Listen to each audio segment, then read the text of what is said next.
The flight attendant marched down the aisle, her sharp heels clicking against the floor as she stopped in front of a well-dressed black man sitting comfortably in first class. With a forced smile, she leaned in.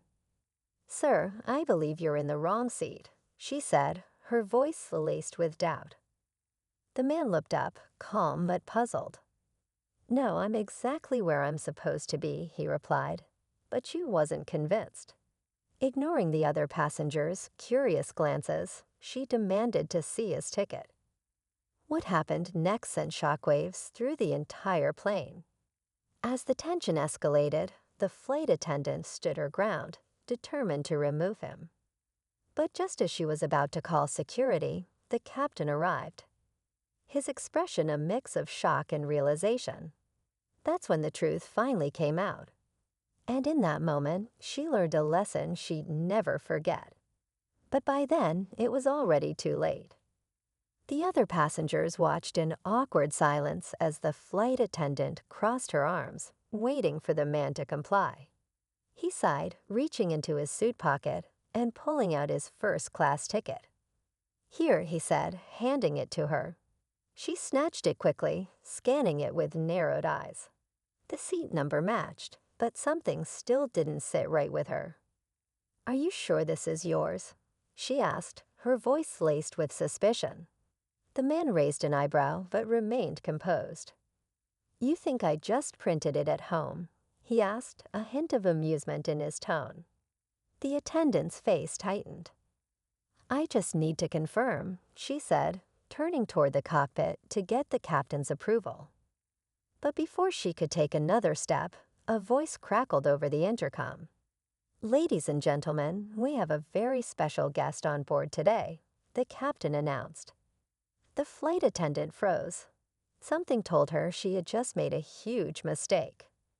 The flight attendant stood frozen, her grip tightening around the ticket. Passengers whispered among themselves, exchanging curious glances as the captain's voice continued.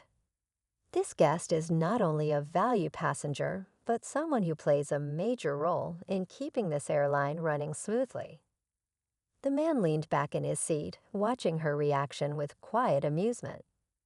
Meanwhile, the murmurs around them grew louder. A businessman in the next row stole a glance at the man's polished shoes and tailored suit, suddenly wondering who he really was. A woman a few seats away pulled out her phone, discreetly recording the moment. The flight attendant swallowed hard, forcing herself to regain composure. I'm just following protocol," she stammered, still gripping the ticket. But before she could say another word, the captain stepped into the cabin. His eyes locked onto the man in the seat, then shifted to the stunned flight attendant. His next words changed everything. The cabin fell into complete silence as the captain took a deep breath, glancing between the flight attendant and the man in the first-class seat. His expression shifted from surprise to something closer to disappointment.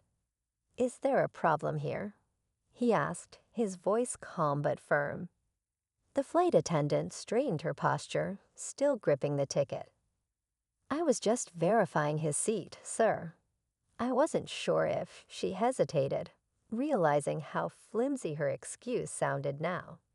The captain's gaze hardened. "You weren't sure if what?" he pressed. Passengers watched closely, sensing the tension thickening. The man in the suit finally spoke, his voice smooth but carrying weight. "I believe she assumed I didn't belong here." His words weren't loud, but they carried through the cabin, making the flight attendant's face flush. Before she could respond, the captain sighed and turned toward the man. "Mr. Carter," he said, his voice shifting with respect. "I sincerely apologize for the misunderstanding." The attendant's eyes widened. Passengers gasped. The weight of her mistake hit her all at once. She had just challenged the owner of the entire airline. The flight attendant's breath caught in her throat. "Owner?" she whispered, her voice barely audible. The weight of the moment crashed down on her, but before she could stammer an apology, Mr. Carter leaned back in his seat, studying her reaction. His silence was more unsettling than anger. Passengers murmured among themselves, some shaking their heads. The captain remained firm, his posture straightening as he turned back to the flight attendant. "I'll handle this, but I suggest you return to your duties immediately," he said, his tone leaving no room for argument. She swallowed hard, nodded, and turned away, but the shame burned through her. Just as the tension seemed to settle, another voice spoke up from across the aisle. "Excuse me," a middle-aged businessman in an expensive suit said, clearing his throat. "If this man owns the airline, then maybe he can explain why first-class service has been so lacking lately." A few others nodded in agreement. Mr. Carter's expression didn't change, but something flickered in his eyes.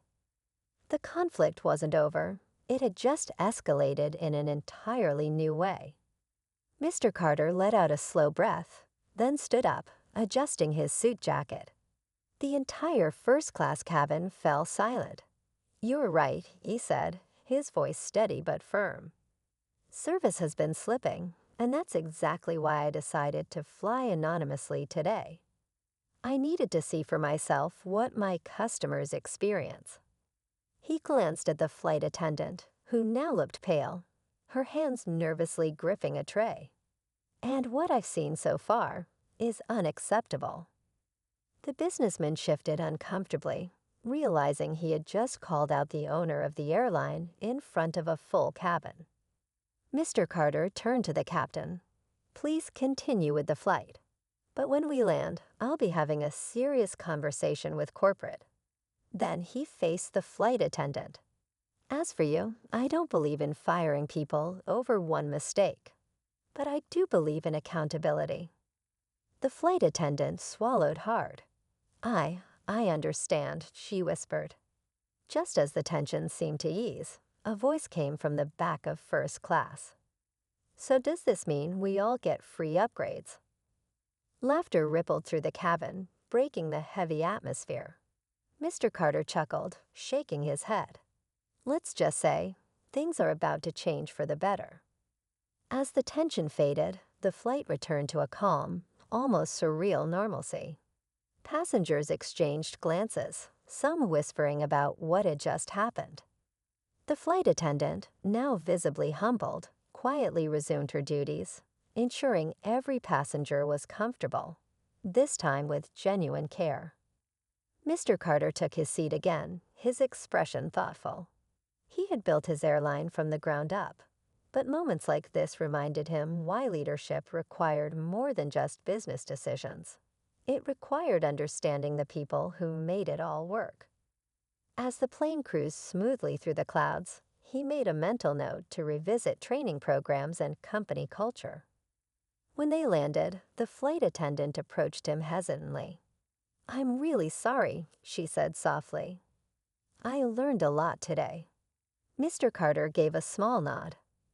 "Good. Now let's make sure no one else has to." With that, he walked off the plane, knowing real change was just beginning.